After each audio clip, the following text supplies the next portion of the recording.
Unilaterally সারা পৃথিবীর একমাত্র super power, great super power হচ্ছে আমেরিকা। রাশিয়া তো ভেঙে টেঙে এমন একটা ব্যাপার, চায়না তখনও এত সামনে আসে নাই। চীন দেখেন কারোর সাথে যুদ্ধে জড়াইতেছে না, তার বহু রাগ আছে যে কোনো সময় ওই যে তাইওয়ানকে দখল করে নেওয়ার জন্য, কিন্তু সে তার মিলিটারি মাইটকে আরো জোরদার করতেছে এবং সে তো চায় যে আমেরিকা এইভাবে যুদ্ধ করে আর একটু দুর্বল হোক। আজকে আপনি দেখেন আমেরিকার যে অবস্থা, ইনফ্লেশন, নানান রকম, হুম হুম। আমরা সবাই ফিল করতেছি। এভারেজ ফ্যামিলির ইনকাম চলে যেতেছে 600 টাকা, মানে এভারেজ ফ্যামিলি বুঝে জি। 600 টাকা এক্সট্রা মাসে খরচ যাচ্ছে, খালি তো তেল না। আমরা দেখলাম যে বিশ্ব তো আসলে পাওয়ারটা দুই ভাগে বিভক্ত। আমরা দেখছিলাম একটি সামরিক শক্তি কিংবা অন্যান্য নেতৃত্ব দিচ্ছে আমেরিকা, অন্যদিকে অর্থনৈতিক শক্তিতে এগিয়ে যাচ্ছে চায়না।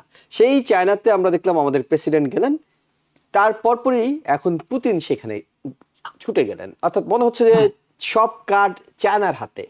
এই পুতিনের যাওয়া ডোনাল্ড ট্রাম্পের পরপরই এটি ভিন্ন কোনো অর্থ বহন করছে কিনা আপনার কাছে? আমি এর আগে একটা ছোট্ট ঘটনা খুব কুইকলি বলি। জি। আমি অনেক আগে আমার গাড়িতে একজন ঘটনাক্রমে ইন্ডিয়ার একজন এয়ারফোর্সের জেনারেল ছিলেন। তো তার সঙ্গে কথা বলতে বলতে আমি ঘটনাক্রমে বললাম যে আচ্ছা, তোমার কি মনে হয় যদি আমেরিকার সাথে তোমাদের যুদ্ধ লাগে বা চীনের লাগে? সে বলে যে আমার ধারণা, to the best of my knowledge, সারা পৃথিবী একদিকে যুদ্ধ করে আর আমেরিকা যুদ্ধ করলে আমেরিকা জয়ী হওয়ার সম্ভাবনা বেশি।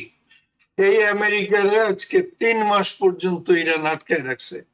পৃথিবীতে যে আমার এক আত্মীয় গেছিল এই উমরা করতে, ফিরে এসে বলল যে আমেরিকা যে সারা পৃথিবীতে কতটা আন্ডারমাইন্ড হয়েছে এই আক্রমণটা শুধু করে, যে কোনো কিছুতে যাইতে পারলো না। সে মেদুরার আক্রমণ দিয়ে যে হয়েছিল, ব্লাস্টার্ড হয়েছিল তার কারেজ, সেটা একদম ধুলায় মিশে গেছে। এখন আপনার ধরেন পুতিন আর চীন কিন্তু এর মধ্যে কিছু ছিল না। এর মধ্যে কিন্তু আমরা অলরেডি সারা পৃথিবী বলতে শুরু করছিল যে ইউনিল্যাটারালি সারা পৃথিবীর একমাত্র super power, great super power হচ্ছে আমেরিকা। রাশিয়া তো ভেঙে টেঙে এমন একটা ব্যাপার, চায়না তখনও এত সামনে আসে নাই। এখন চায়নার ইকোনমি, চায়নার মিলিটারি মাইট এবং কম্বাইন্ড উইথ রাশিয়া আর ইরানের ব্যাপারটা হইলো, ইরান কিন্তু আপনারা আমরা সবাই জানি হয়তো, তবু বলতেছি যে পৃথিবীর মধ্যে সবচাইতে মেয়েরা ইউনিভার্সিটি স্টুডেন্ট ইরানে বেশি, তাদের শিক্ষার হার বেশি, তাদের টেকনোলজিক্যাল নলেজ অনেকের চাইতে বেশি। তাদেরকে বারবার এত আক্রমণ করা হচ্ছে শুধু এই কারণে যে তাদের কাছে ওই যে নিউক্লিয়ার বানানো একটা বাচ্চার খেলা, কিন্তু তারা জানতেছে এবং বম করতেছে, বারবার করতেছে। এর আগেও একবার করে গেছে, বলছে না যে আমরা একদম দিছি শেষ করে, কিন্তু হয় না, তারা ইমিডিয়েটলি আবার করে ওঠে, যে ফিনিক্স পাখির মতো।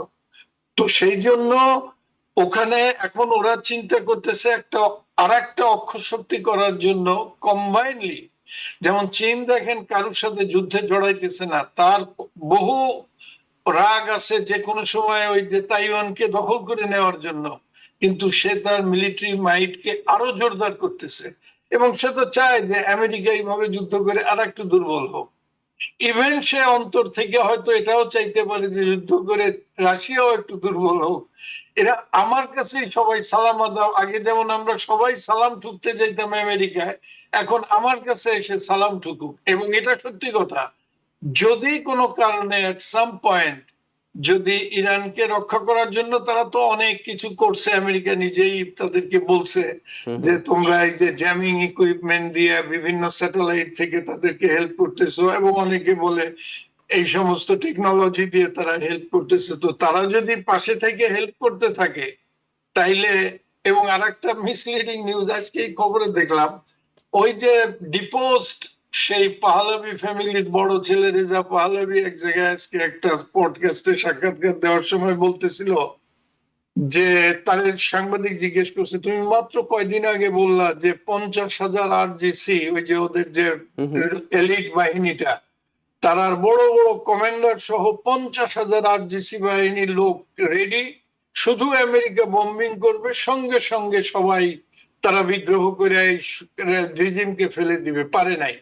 কারণ ওটা একটা মিথ্যা ইনফরমেশন ছিল, যেটা আমেরিকাকে অনেক ব্লস্টার্ট করছে, যার জন্য প্রথম দিকে তারা কিন্তু বলছে যে 4-5 দিন লাগবে, সব মরে গেছে, এখন আমি ঠিক করে দিব কে এই দেশটা চালাবে, এটাও আমি ঠিক করে দিব, এই পর্যায়ে পর্যন্ত গেছিল। কিন্তু সেখান থেকে দেখেন এখন ইরানের সাথে 1 to 1 তার নেগোসিয়েশন করতেছে, সে প্রস্তাব দিতেছে, ইরান পাল্টা প্রস্তাব দিচ্ছে। এর পিছনে অনেক দূর থেকে ওই যে ছায়া সঙ্গী বলে না, আমেরিকা বুঝতেছে চায়না যে আছে, চায়না ছায়া আছে। সঙ্গী হইতেছে চায়না এবং রাশিয়া, জি। এবং রাশিয়া চায়না একত্রিত হয়ে একটা চাইতেছে, যেমন ইউক্রেনে নাইমেও খুব মাইর খেয়েছে, ওরা চাইতেছে এইভাবে। দেখেন রাশিয়া যখন আফগানিস্তানে গেছিল তখন আমেরিকা তারে মানে এটা একটা বৈশ্বিক আন্তর্জাতিক কূটনীতির একটা খেলা হচ্ছে, যে এবং তাকে এখন এই যে একটা মাইট দেওয়ার জন্য আজকে আপনি দেখেন আমেরিকার যে অবস্থা, ইনফ্লেশন, নানান রকম, আমরা সবাই ফিল করতেছি। এভারেজ ফ্যামিলির ইনকাম চলে যেতেছে 600 টাকা, মানে এভারেজ ফ্যামিলি বুঝে 600 টাকা এক্সট্রা মাসে খরচ যাচ্ছে, খালি তো তেল না।